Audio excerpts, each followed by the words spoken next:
Hey everyone, Mr. Happy here, and welcome to Mondays with Mr. Happy, aka Mr. Happy Mondays, the weekly Q&A show where you ask me questions and I answer them. Sorry if my voice is a little strange or whatever. My girlfriend literally just before I started doing this, she handed me like chocolate chip rugulas, like a bunch of these, and I had one, and now my mouth is salivating a little bit. So somebody gave me a hint about that I need to start exercising. If you're ever having that kind of issue, like mouth sounds when you're talking into a microphone. Green apples. Apparently green apples help with that a lot. I don't know about me, because I'm a fat son of a bitch, so when I think of food, it just makes me salivate more, but it probably works for whatever reason. So for this week's Q&A, we're going to be standard. We've got about 10 questions, it looks like, over on the forums. We'll go to the Twitch questions. We beat Ultimate, so I'm just relieved. I'm in a good mood, as good of a mood as I'm going to be on this particular day, given the circumstance. So hopefully the questions don't put me in a sour mood. I'm looking, those 10 question askers, I'm looking at you. I'm looking at you. Before we do that, let's thank our sponsors, like we always do. We'll do that at the top of the show this week. Those sponsors that help us combat hashtag demonetized over on YouTube, because I like to say bad words, and also video games can be violent. YouTube doesn't always like that when it comes to monetization. Apparently, that guy out there also doesn't like it, if you actually heard that horn. So, let's thank our sponsors for the week. We have our Patron of Light, Khuja Cross and the Advent FC on Jenova. On the YouTube side of things, you guys will see an image. That's the image that they provided for me this week for the shout out. And I think it's the Uwu one. It should be the Uwu one, I'm pretty sure. With Garuda in the back, except that the Khuja looks woken instead. So I'm pretty sure that's what it's going to be when you guys actually see it on the YouTube side of things. So thank you again for being the Patron of Light and for your insane support over the past several months combating hashtag demonetized. Then we go over into our very, very long sponsor list. We have our standard sponsors, and actually let me move it over here so that way I can look towards the microphone while I'm reading it. We have the Sabo Empire, we have Mizra, Red Wings of Baron FC from Zalera, Fray Blackheart, Cidus, Oreo on Shiva, Syd Hellwind of Gilgamesh, Afro Ninja from Malboro, Cheesecut from Leviathan, Sploda, Lame Weeb, Ashen Emiya of Cerberus, Argoti, Tristam of Midgardsormr, Fafarian, Rendil, Giraffeswillrule, Stevie-Rex, and Neon. We have our elite sponsors. We have Shadow Link on the Tonberry server, Dom, Asuka Wake from the Jenova server, Lamilla Nella of Midgardsormr, couldn't say that one, Sarah and the Avalanche family on Malboro, Janhyua Yotsuyu, Narek of Clan Vizsla, Kifka and the Grey Eagles on Exodus, Darkgraver, Katayoshi, Skia Symphonia from Ragnarok, Rah Xephon, Rynoet Westos the Purple Warrior, Adric Red Steel, Lexxie Valentine, Mantaru the Rivivus FC from Zodiac, Sour Cream and Chives from Jenova, Rynoet Chikara, Goetia Valfer of Siren, Hers First of Fairy, Phoenix Down FC on Goblin, Saren from Zodiac. That's the end of the elite one. Finally, we move on to premium. I'm still salivating from these freaking rugulas over here. We have our premium sponsors. We have Kano Izuki of the Jenova server, You Starlove, Coral, Sathal, Sarah Frost from Behemoth, Diablo, Holy Tabasco, Red Thorn, Asura, Kurenai Oni, Asken Hawk, Oscar, Crass015, Mustang, Serenity FC on Ultros, Cat Kazuma, Serial Kira, and the Reckless Sea Party on Cactar, Ignis Fairgun from the Diablo server, Valestra, Fanfrit, Not Quarters from Excalibur, Krovos Moonscar, Private Mikey, Spike, Nadia Kirasami, Rudy Rudiger, Tin Colossus, Killer Hackman, Rawl Jr., Ramil Gaming, and Kiltastic Jones. I gotta go and make sure that list is actually all the way up to date. Because Uwu kind of came out early in the month, I didn't actually get to double check that list. So I've only made additions to the people I know for certain needed to be added, but I need to go back and make sure on all that list. Regardless, all the same, thank you for supporting the channel over on Patreon. With that, let's get into the Q&A, because I need to eat more of these rugulas. So let's get through the Q&A. All right, question number 1. How you doing this weekend, Haps? Hey, how you doing, Finger Guns? Hey. I have some questions this week regarding fight difficulty. To kick us off, I'd like to ask what makes a fight hard or easy to you, and some examples of what makes a fight hard. There have been discussion in my static that while overall pacing and number of mechanics we have in each fight these days have gone up dramatically compared to A Realm Reborn, there is less of a punishment for deaths. I think Sephiroth was the last time, I was actually just having this conversation before the Q&A, was the last time we had Fall of the World equal permadeath deal since we first saw Titan. I think it was in Midas that we had our last stacking damage amp as a death penalty. On the flip side, ever since Creator, it's not uncommon to have a healer LB3 raise the party after a would-be wipe and be able to finish the encounter. Furthermore, with the advent of red mages, any fight where there is no penalty in dying, their value skyrockets. What are your thoughts on these death penalties? Are things better now than before? What would happen to red mage should they start seeing content where there is a death penalty? Keep in mind, red mage doesn't necessarily make it so that if there's no penalty for dying, their value goes up, because your ultimate goal in an encounter is not to fucking die. So the better you're getting at an encounter, the lower that value becomes regardless of the penalty for death. So, with that out of the way, what do I think makes a fight difficult? I think ultimately it's the mechanics. Recoverability is a portion of it, and like you said, with Sephiroth being the last permadeath, it's probably the worst way to design an encounter is to enforce permadeath unless it's going to result in the end of an encounter no matter what. I think the good example of that would be our current Ultima weapon. At the end of the encounter, when he kills you, he renders you untargetable, unresable, specifically so you cannot bypass it by constantly resurrecting people. It also has somewhat to do with the order of the people that, on average, are going to be targeted by the mechanic. Also plays a little bit of a role in that, but it just makes sure there's no shenanigans with that. Your punishment there is permadeath if you are unable to kill the encounter. Hold on, I actually need to cough before I continue. Sorry about that. I'll cut that out of the YouTube video, even though I muted it for Twitch. So I think, yeah, the pacing of mechanics for me is what makes the most difficulty. I think having a mechanic that instantly kills a person is probably the most important thing for determining punishment. I don't think removing them from the fight permanently is something that is good design. So as long as the mechanics are fast-paced, one mistake can cascade into a lot of mistakes, and your punishment for failure is death. I'd say those are probably the three most important things. And we really see that the most in Ultimate now. You can see problems like that in other encounters without necessarily creating a punishment for death. You can have things such as more difficult to meet the enrage. You can have things such as needing specific people or having people that are specifically supposed to be targeted by a mechanic no longer become the target, which can throw people off. There's a lot of factors to it, man. How important is boss positioning? You know, what kind of tank busters does the boss have? You know, how frequently do they use them? What's the healing requirement? When I look at God Kefka, like a lot of people like to say he's easier than Neo Exdeath, and I think it's just a different set of skills. Neo Exdeath was a 12.5-minute slog through a shit ton of mechanics, but he didn't have to worry about boss positioning or auto attacks. God Kefka, if you get a crit, you get 2 or 3 crit autos in a row, all of a sudden it feels like the worst fight in the game. On top of that, having the boss positioning matter a lot for certain aspects. It's a different set of skills. It is, however, also about a 2-minute shorter fight, which plays into a lot of people's expectations between the two. So fight length is also another factor that I would take in. Uwu, while I think it's equally as difficult to Yukov and in some ways a lot more stressful, it is ultimately a 3-minute shorter encounter, which can give the illusion that it is an easier fight overall. It was also beaten quicker than Yukov, so that plays another factor into it. So I don't think that punishment for death isn't the key factor here for difficulty. Over punishing for death ends up being bad game design. But finding a decent punishment for death, I think, or making a punishment for death a thing is still somewhat of a factor. It's just a matter of how severe that factor is. I wouldn't want to do, for example, Second Forsaken with God Kefka if someone had been dead going into that. It fucks with the entire flow of the mechanic, similar to the way having a Death in Sephiroth would mess with the entire flow of his mechanics, where you're required to kind of do the 4 and 4 thing. So that's another factor. There's so many factors, I don't think I can just label 1, 2, or 3. I could just keep going and find factors where death punishment or specific mechanics challenge the players in different ways, and that really ends up becoming what you specialize in. If you're someone who can do mechanics flawlessly every time, then punishment for death doesn't really matter as much. Then it becomes about maximizing uptime. It becomes about finding positionings that work best for you and your party, and it just changes the dynamic of the way you approach encounters just as a whole. So I don't know. I guess all those factors I just went through are different factors for difficulty, and it's about the severity of them. And really the only place where they're at maximum severity is Ultimate. And I don't think that's been a surprise to people ever since Creator. So, yeah. And I don't think Red Mage would go down in value if there were more death penalties. Ultimately, your goal is to not die. So Red Mage goes down in value so you get better naturally. Then we have question number 2. Hey there, hope you're having a wonderful day. As good of a day as it's going to be considering what day it is while I'm answering this. Sunday, by the way, but the day is also another type of day.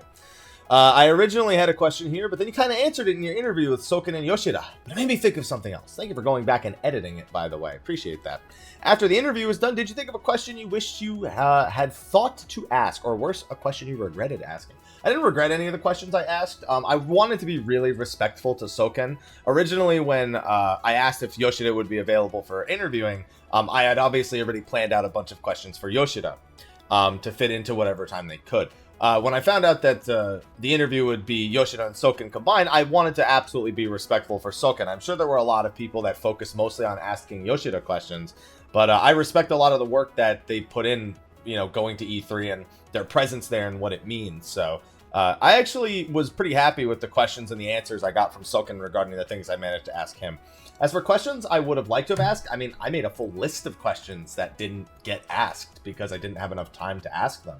So whether or not I want to tell you what those questions are or save them for a future interview, another story. But I basically had a full another hour's worth of questions I would have asked Yoshida given the time. So yeah, there were a lot of them. Also some specific ones about Uwu. Some of my FC members gave me some questions to ask that I didn't get to. The only one I really got to was the Garuda one about waking her up early versus waking her up late. So there's a few others that I probably would have gone into had I had the time, but it's too many for me to name here, and there's not one in particular I really wished I'd have gotten to. I got to the ones that at their core I really wanted to. Maybe asking about the feedback for Samurai and Dark Knight, because that was something I was planning on asking. You know, how has the feedback been to the Samurai changes, the Samurai and the Dark Knight changes? Are there any plans going forward based on that feedback? Or, you know, that's maybe the only one that I maybe wished I had asked in exchange for maybe the Garuda Woken question. But I'll see if I can get that answered sometime in the near future anyway. So yeah, that's it. Those are the things. All right, question number 3. Hey Haps. Hey. Now, for how difficult these ultimate fights are, the rewards are pretty tame. At least that's what my FC talks about. What if SC gave a mount with the weapons as a reward for the ultimate fights? Would that encourage players to try and beat it? And would placing a mount as a reward upset the casual player base? So I can tell you right now it would upset the casual player base. Only because I've seen the same result with PvP. When they make the PvP exclusive mounts, I know that a lot of people get really upset about that. So having something locked behind ultimate, I don't know. I mean, they already lock stuff behind Savage, and that, you know, that to some degree upsets people but they know that they can eventually go and unsync it maybe one day to get that mount. With Ultimate, there's still a question about that we don't know what the future of Ultimate's level sync and item level sync will be going into 5.0, 6.0, etc., etc. So, no, I don't think the big thing with Ultimate is that the only reason there's a reward outside of a title at all is because with Savage Second Coil, they determined that if they just gave a title and the thrill of a challenge, it probably wouldn't be enough. Having something visual to show off is important, and I think the weapons are an adequate enough reward to the point where we don't really need a mount to come from it. Now, if they told me tomorrow that they would incorporate mounts for all the next Ultimates, you know, 5.1 and on, I would totally be down for it, but I don't think we need more. I think that if you're not incentivized to do the encounter for what's there in the first place, the mount isn't going to suddenly be like, oh shit, I need to do Ultimate now. Like, there's a type of player that Ultimate targets, and a type of player that stays away from it. And the type of player that actually approaches Ultimate, very small amount of the player base. So adding a mount, for the people who were already planning on clearing it, it's even better motivation, but they were going to do it anyway, so no, I don't think it makes more people want to do it. I think it just makes more people covet it, if anything.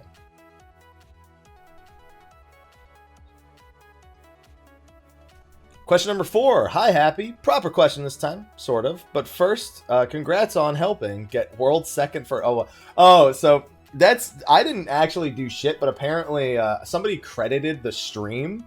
I was going over the mechanics and why we were doing them a certain way, and...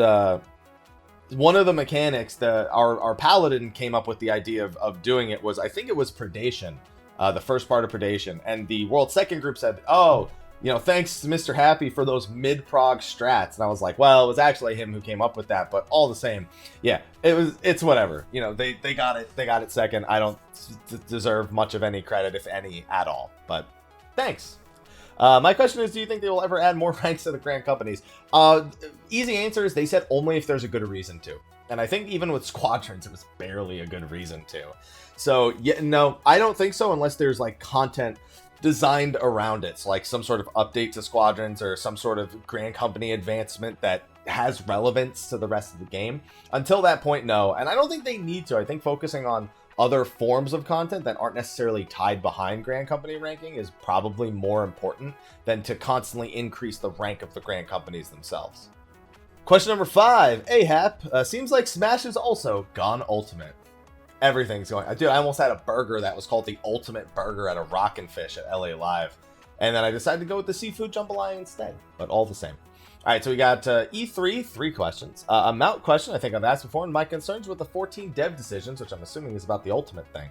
I would take the E3 questions because we haven't had any yet. 1, did your expectations met? Dude, DMC5 got announced. Expectations met. Did you get surprised?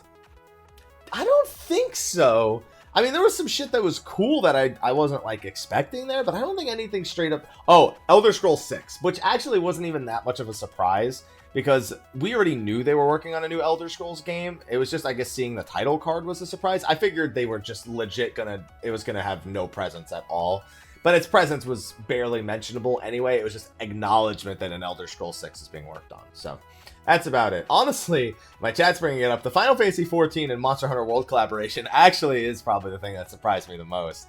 That blew me away. I was not ready for it. I was totally not ready for it. But anything else in terms of E3? No, not really. It was just all stuff I either expected, got leaked, or announced beforehand. And the few things that weren't, it wasn't really a surprise. It was more like, that's cool. And the third one is, do you agree Nintendo won due to Smash? No. I don't think Smash really means much of anything. People knew there was a new Smash coming.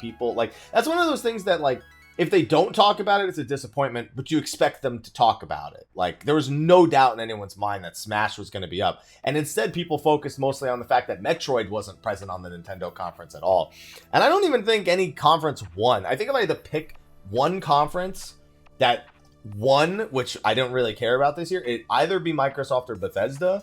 And Microsoft, honestly, I'd probably go with Bethesda then, because Microsoft's conference was, here's a bunch of shit that we're going to show you that will also release on the PlayStation 4 and PC. Some of it will be exclusive to us until we put it on the Windows Store, and then I don't care because I don't own an Xbox. Thank you for the preview trailers. That's all you really were to me, Microsoft, and I appreciate it a lot, because there were some great trailers, including the DMC5 trailer. But I'm not going to buy them on any of your consoles, so realistically, I'm not even rooting for you in this conference. I just knew you would show me a bunch of shit I'd get on the PlayStation 4 or PC anyway. So, whatever. So Bethesda, on the other hand, it was all shit that, like, some of it surprised me, and some of it was just a good conference overall coming out of Bethesda. So, no, I don't think that anything won. I think we just had a great E3, and that's all I care about really this year. On that note, question number 6. Hola, Mr. Senor Feliz. Mr. Senor Feliz? Okay, did you call me Mr. Why not Mr. Why not Uncle? Anyway, so long time no ask, so please take a first edition Raigeki card. Are you using it on me, or do I get the Raigeki card? Because I would love to destroy all face-up monsters in attack mode. Is that it? I don't know, it's been a while. Anyway, have you played through the Dome and Enclave Reconstruction Quest? I've done the first 2 weeks. I didn't do the week Ultimate came out. I didn't touch anything but Ultimate. Now that I've finished Ultimate, I can actually get back to pacing myself with these things. I pretty much said that if I was logged in to 14 while Ultimate was out, I didn't want to do anything except Ultimate. Like, I wanted all of my 14 energy to be focused in one place, and now that that's done and I can go back to doing the other random stuff, I'm going to get caught up on it. Do you think it's feasible for Papermaker to be a new Disciple of Hand? I don't think you'll ever see a new Disciple of Hand or Land. Truth. Like, for all future questions about it, I don't think you'll ever see a new one. I don't think there's much of a demand.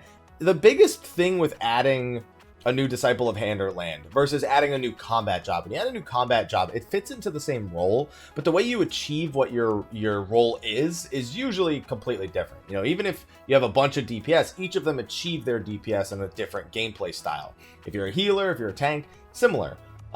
Whereas with Disciples of Hand or Land, all you're doing is creating a new craft in which there's a new category for items. You're not changing the gameplay in any way. You're not creating new gameplay in any way. And I think that is the main reason why you won't see a new Disciple of Hand or Land. I also don't think we really need to force a new one. There's not really much of a reason to add another type of craft. I just don't think there is, outside of giving people another craft to level one time, you know, or once per expansion, you know. So no, I don't think you'll ever see a new Disciple of Hand or Land. I just personally don't think that it'll ever happen. Question number 7. Hello, Mr. Hapu. Hello, Mr. Hapu. Why are you changing O's and Y's to U's? Is it because of ooh? Anyway, so I have a question regarding an old friend, our old friend dating all the way back to her. I saw old friend dating, and I was like, who is this? All the way back to A Realm Reborn. Spirit bonding. Personally, I don't see this feature being used anymore because it's fucking worthless for combat jobs. I think crafters and gatherers still get decent use out of it. But I don't know how much. because I don't keep up with that shit. Now, there's anything you personally would change about Spirit Bonding? Did I? Like, Spirit Bonding was okay back in the day. The only thing that made it tolerable for me was leveling my Chocobo. I'm kind of glad I don't have to do it anymore. Like, I would do it, and I would just get shit material all the time. It's just, whatever. It was part of the reason why a lot of casual players couldn't approach the materia system at all. That's why we've seen this constant adjustment of adding materia to other content, because the casual player base would just see the process for obtaining materia. It was that or buying it outright, and they just wouldn't get into it. So no, I wouldn't do anything with Spirit Bonding. Like, it's there if you really want to, but I don't really care outside of maybe turning an old piece of crafted gear I used to prog with into materia for the chance at something. I don't know. If you Spirit Bond and convert, your chance to get Evilise coins. Like, yeah, I guess you could add other rewards to it. Just nobody really enjoys Spirit Bonding. It's just kind of this thing that happens naturally as you play nowadays. So I don't think I think it's fine that they just don't really care about the Spirit Bond system anymore, because I don't think anyone else really does either, outside of maybe crafters and gatherers, and I don't even know about that really. So no, I don't think there's any reason to really give it more motivation, because grinding level 70 enemies out in the middle of like the locks or something, just, I don't know. I'm not down for it, personally. Question number 8. Hey Hap, thanks for the recent interview with Yoshi P and Soken. I appreciated the lack of peaches in it. You're welcome. My questions this week are regarding ultimate eye level / level sync, along with my opinion of the topic. There are 3 questions, but they are all related. Feel free to answer just one for time. I will get all 3. Questions: what are some of the pros and cons of item level sync versus level sync? So level sync is automatically item level sync to some degree. If you level sync something to 50, you can't leave it at item level 300 and something. Item level sync is the only time you strictly have an item level sync in place is if it's content that is current, or at least exists at the current level cap. So if you're level synced, you're automatically item level synced to some degree. If you're item level synced, it's just because it's current content. So it's not even like pros and cons of each, but I will say that one of the most annoying things about either of the syncs is materia. The fact that materia has basically no effect when you level sync or item level sync is such an annoyance that I can't get over. Like, it sucks that they just don't have a way of tracking materia to sync down the same way they seem to be able to track the gear to sync down. So that's the only con to both of them. Otherwise, there's no real pros. It's just where they're actually applied. I will say this though, level syncing implies going below max level, which implies losing skills. Listen, I know the game would be busted as all hell if you could keep all your max level skills, and even if they scale down in damage or effects somehow based on level, just having those extra skills available completely destroys any actual low level player's chances of even remotely holding aggro or even remotely performing as expected. It just will, unless you make them so worthless they're not even worth using. Second question is, which would impact difficulty more? I mean, neither of them. Item level is the big thing, but like I said, it's not about item level sync versus level sync, because they apply in different types of content. Something that's level synced is automatically item level synced. Something that's item level synced takes place at maximum level. So neither of them really impact difficulty more. But I will say this, that if something's level synced, and it's not item level synced, it's at least syncing you down to level 50 gear and stats. When it's item level synced even further, it does kick it down another notch. So I'd say that the item level sync probably impacts it more. For example, I did minimum item level like Ultima, Garuda, Titan, a bunch of that recently. Minimum item level is going to the level sync and then going even lower than what you could be using going into that encounter.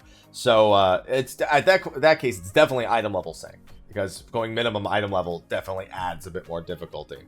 And 3, do some other top members of the raid community prefer one to the other? No, because it doesn't really matter to us, because we don't really go back to old content that much. We mostly stick to the new content and then bitch and moan until new content comes out. That's how it works, right? That's the circle of life right there. That's all that is. So no, it doesn't really make an impact on us at all, because it just doesn't apply to us 99% of the time. As for, I'm assuming you specifically referring to Ultimate. You can't just item level sync Ultimate and leave the level up. You can't do that. You have to, if you're gonna sync Ultimate after an expansion launches, you naturally have to both level sync it and item level sync it. Because if you don't level sync it, you're going against level 80, it renders a lot of the stuff. You still have to do the core mechanics, but it renders a lot of what makes it Ultimate. It still dies down a lot. if you level sync it but don't item level sync it, it's like the equivalent of doing UCOB with item level 405 gear in patch like 5.0 or even higher than that, you know. It's pretty much the equivalent of using the max item levels, like 30 to 60 item levels above what the other ones are. So again, that's, you know, if you don't do that, you pretty much have to do both if you're going to sync it in any way. So it's a question of what they'll do. They said they don't really have a long-term plan for the old ultimates, so it's just a matter of waiting and seeing at this point to what they will actually do. But if you're going to sync it, you have to sync all aspects of it. Otherwise, it just completely ruins the balance of that ultimate, on top of job skill changes in an expansion, but we'll see how it pans out. Question number 9. Hola, Senor Happy. First time asking, so you get a bonus of a free slice of your favorite dessert. What about these rugulas? Nah, my favorite dessert. Dude, I want some chocolate cake. That's what I want right now. My question is about ultimate encounters for 5.x. After the announcement there will be no new ultimate fights in 4.x, I started to think about the possible encounters for the next expansion. Well, I mean, this is pretty much, I get the question about what do you think the next ultimate will be. This is pretty much the same as that, except now that we're working on the notion that 4.5 and no portion of it will have an ultimate, it pretty much means going into 5.1 that Heavensward ultimates start opening up as a possibility. So I have a feeling that 5.1 is most likely to be Alexander, just because they started with Bahamut, they'll start with Alexander going into the next one. After that, I mean, there's tons of possibilities for ultimates, as long as they have a core theme.